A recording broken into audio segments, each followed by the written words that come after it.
Hi everyone, my name is Pagsley and today I want to give you the top 3 reasons from a European's view why Donald Trump won the election. Reason number 1. White shaming, white guilt and white privilege. So if you follow the American mainstream media and the social medias from an outside perspective, you find all kinds of white shaming, white privilege and so on. I show you some posts I found on Twitter just today. So here the first one from Avi. Any white person look at me or do that ugly white person smile after today getting kicked in the neck? Well, okay. Number 2 from Dominic. Can we make America native again? Because white people have royally screwed this land up and I'm sorry. Number 3. You only like him because your white privilege tells you to. Number 4. Trump won Florida.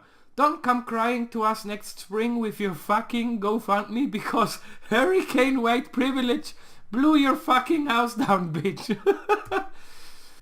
White Latinos are also trash. This bitch lived illegally in the US for a while and she's celebrating Trump just because she has white privilege. So even the Latinos that are a little bit white have white privilege. So where I'm going with this argument is, so if you look at the numbers, still in America the most part of the population or the largest number of the population are still white. And of course not everyone is racist and all this made up thing with white privilege and the self-hate of the whites. Of course if you alienate the largest group of the population you will get a turnout on the contrary.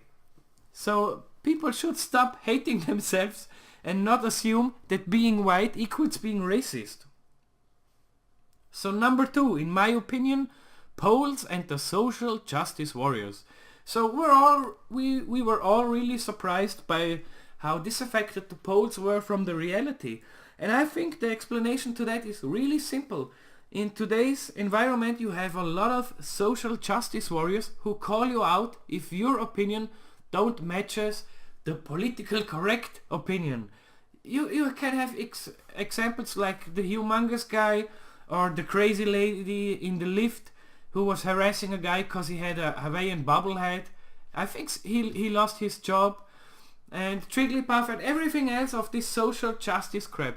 So if you have an environment where you can risk losing your job for telling the truth about your opinion, which isn't bad in the first place because in America you should have free speech. So if you have this environment where it gets risky for you to speak your opinion, of course you will not be truthful if someone asks you who you're voting for. So I think that was one of the main reasons that the polls weren't accurate for the election. Number 3, in my opinion, it's career politicians versus the Donald. So this is a thing you see all over the Western world where you have people who are in politics for more than 10, 15, 20, even 30 years. And what's happening if people are so long in politics? Their number one goal becomes staying in power. And people were praising Hillary Clinton for she's done this for 30 years and stuff and so on and so on. She's part of the system. Just like when you look in Europe like Angela Merkel. Those career politicians who haven't had a normal job in years are so disaffected from the, let's say from Basic Joe and Sarah who are working normal jobs. So they don't really understand what's the problem. So here comes a guy who hasn't been a politician ever before, who speaks like a normal guy, and there you have it. People flock to him. So that are my top reasons why Donald Trump won the election. So what do you think? Hit me up in the comments. Have a nice day. Bye bye.